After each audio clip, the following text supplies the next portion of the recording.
Continuando o estudo sobre as oliveiras. Vamos ler aqui Romanos 11, do 16 ao 23. E se as primícias são santas, também a massa o é. Se a raiz é santa, também os ramos o são. E se alguns dos ramos foram quebrados, e tu, sendo jambuzeiro, foste enxertado em lugar deles, e feito participante da raiz e da seiva da oliveira, não te glories contra os ramos. E se contra eles te gloriares, não és tu que sustentas a raiz, mas a raiz a ti. Dirás, pois, os ramos foram quebrados para que eu fosse enxertado. Está bem, pela sua incredulidade foram quebrados, e tu estás de pé, em pé pela fé. Então não te ensoberbeças, mas teme.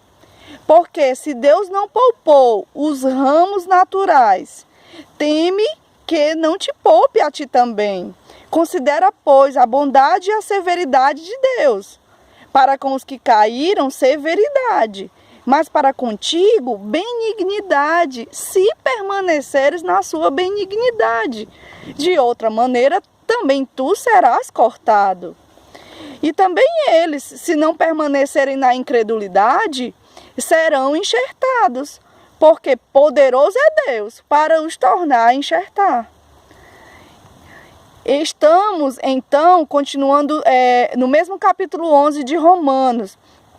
E o que Paulo falou no versículo 13?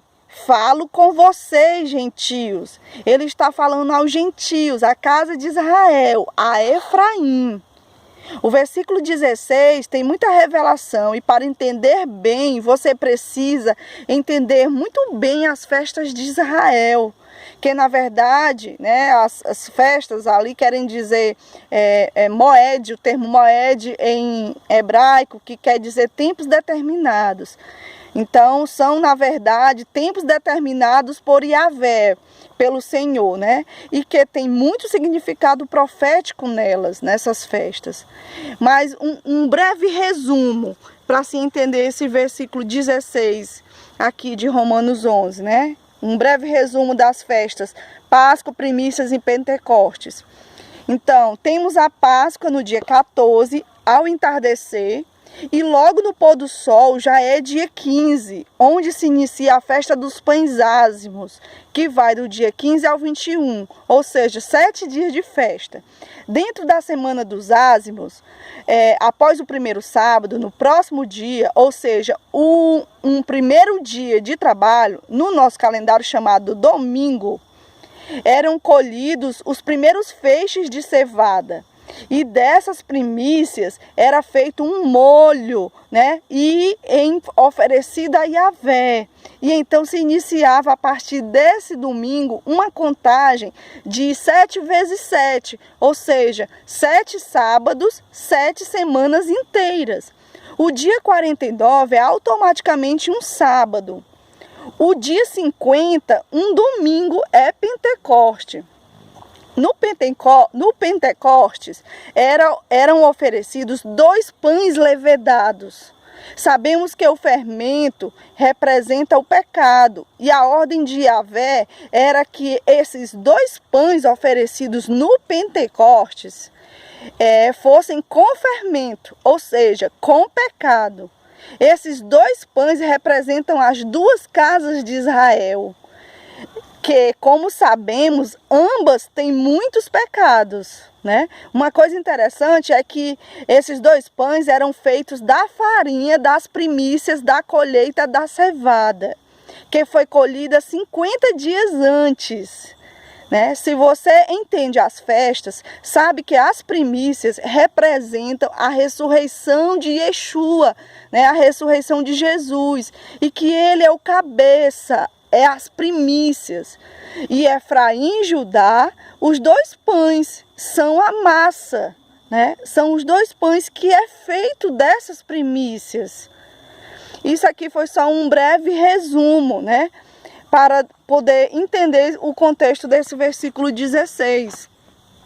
Paulo diz que as primícias, que é Jesus, são santas. A massa, né? Que é a igreja, que é a junção de Efraim e Judá em um único corpo, né? A massa também é. E se a raiz, que é Jesus, é santa, os ramos, que é Efraim, a oliveira brava, mais Judá, os ramos naturais, também são. Se a raiz, que é Jesus, é santa, os ramos também são. Mas como que a massa é santa? Quando morremos para o pecado, né, na Páscoa, olha aí, quando morremos para o pecado não tem mais domínio sobre nós. Ou seja, os ázimos, a representação da festa aqui dos ázimos. Quando morremos para o pecado, na festa da Páscoa, o pecado não tem mais domínio sobre nós. Lembrando a festa dos ázimos. E então nascemos de novo, ressuscitamos em Yeshua, ressuscitamos em Jesus, que é as primícias. Então essa massa feita das primícias, que é Jesus, né? Essa massa feita das primícias é santa, é santa. Então, não é todo cristão que é parte da massa, mas apenas os que realmente morreram e nasceram de novo. Está lá em Romanos 6, Gálatas 2:20, né? Então, com tudo isso posto, se as primícias são santas, a massa também é. E se a raiz é, os ramos também são. Mas seguindo a lógica, quais os ramos que são? Os que morreram e nasceram de novo, né?